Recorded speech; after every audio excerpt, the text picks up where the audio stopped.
सनसनीखेज वारदात, लाठी डंडे रॉड और साइकिल की रिम से हमला और बीच सड़क पर एक युवक की हत्या, वो भी सिर तन से जुदा जैसे नारे लगाते हुए। हैरानी की बात यह है कि यह घटना किसी दूर के जंगल में नहीं बल्कि शहर के बीचों बीच हुई, जहां पुलिस थाने से दूरी कुछ ही मिनटों की थी। अब सवाल यह है कि क्या राजस्थान में अब गुंडों का इतना खौफ है कि वे नारे लगाते हुए खुलेआम हत्या कर जाते हैं? कानून आखिर कहां है और प्रशासन इस खामोशी का गवाह क्यों बना हुआ है? नमस्कार, आप देख रहे हैं ई न्यूज भारत और मैं हूं श्रुति दादिच। राजस्थान के अलवर से आई ये खबर सिर्फ एक हत्या की नहीं बल्कि उस डर की दास्तान है जो अब आम लोगों के दिल में घर कर चुका है।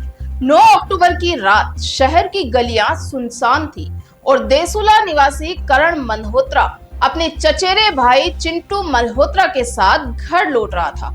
लेकिन किसी ने नहीं सोचा था कि कुछ ही मिनटों में ये रात खूनी हो जाएगी।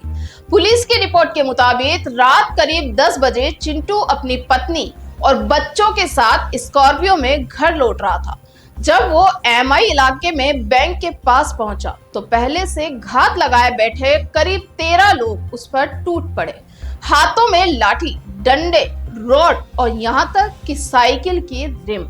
हाँ, आपने सही सुना, साइकिल की रिम को हथियार की तरह इस्तेमाल किया गया। आरोप है कि इन हमलावरों ने पहले गाड़ी तोड़ी, फिर चिंटू पर टूट पड़े। चिंटू किसी तरह फोन पर अपने चचेरे भाई करण को कॉल करता है और कुछ ही मिनटों में करण वहां पहुंचता है। लेकिन जैसे ही उसने भाई को बचाने की कोशिश की, हमला और भी खतरनाक हो गया। अली और मुनफेद नामक आरोपियों ने साइकिल की रिम से करण के सिर पर ऐसा वार किया कि वह मौके पर ही गिर पड़ा। सिर से खून बहने लगा। वहीं चिंटू का हाथ रॉड से टूट गया। आरोप ये भी है कि हमला करते वक्त हमलावर सिर तन से जुदा जैसे भड़काऊ नारे लगा रहे थे, जो माहौल को और भी डरावना बना रहे थे। यह नारे सिर्फ हिंसा नहीं बल्कि समाज में जहर घोलने की कोशिश है। एक ऐसी मानसिकता की पहचान है जो इंसान को धर्म और नफरत के तराजू में तोलती है। हमले के बाद आरोपी फरार हो गए और खून से सनी सड़क, टूटी स्कॉर्पियो और बेसुध पड़े 2 भाई, यह दृश्य किसी फिल्म का नहीं बल्कि राजस्थान की हकीकत का हिस्सा बन चुका है।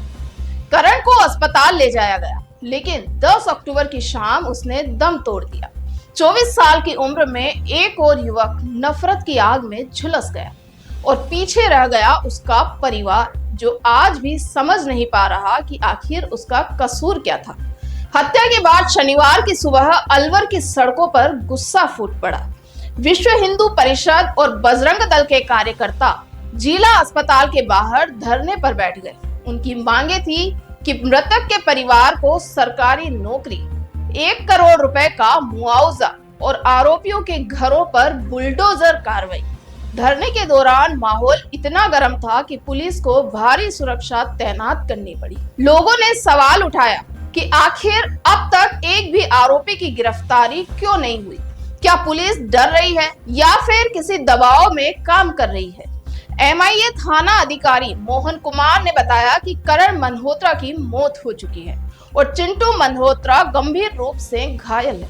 उनके अनुसार एफआईआर दर्ज कर ली गई है और आरोपियों की तलाश जारी है। लेकिन तलाश जारी है, ये वो 4 शब्द हैं जो अब राजस्थान की पुलिस की पहचान बन चुके हैं, क्योंकि अपराधी भाग जाते हैं और प्रशासन सिर्फ तलाश में रह जाता है। अब इस घटना के राजनीतिक मायने भी हैं। अलवर जैसे संवेदनशील जिले में धार्मिक तनाव भड़काना आसान है और शायद इसी का फायदा उठाने की कोशिश की जा रही है, क्योंकि सिर तन से जुदा जैसे नारे सिर्फ हत्या नहीं बल्कि समाज में जहर घोलने का माध्यम है। इस वक्त प्रशासन को चाहिए कि वो सख्ती दिखाए, ना कि चुप्पी साधे बैठे।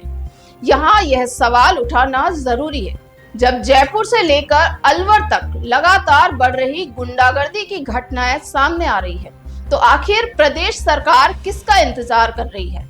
क्या अब हर हत्या के बाद सड़क पर बैठना और मुआवजे की मांग करना ही न्याय का नया तरीका बन गया है?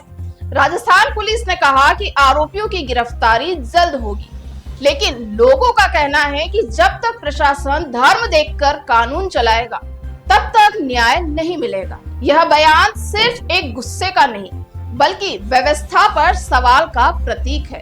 करण मल्होत्रा की मौत एक नाम नहीं, एक संकेत है कि नफरत की आग अब छोटे शहरों तक पहुंच चुकी है और अगर प्रशासन ने अभी भी आंखें मूंदे रखी तो अगला मारा जाने वाला शायद कोई और होगा। बस वजह वहां पुरानी तू मेरे जैसा नहीं है।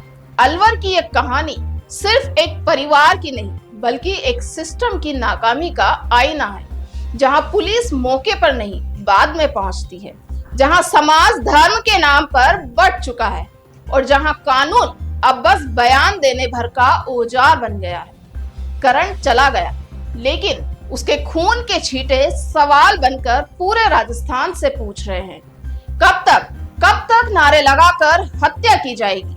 कब तक प्रशासन देखता रहेगा और कब तक इंसानियत इस राजनीति की चपेट में आती रहेगी?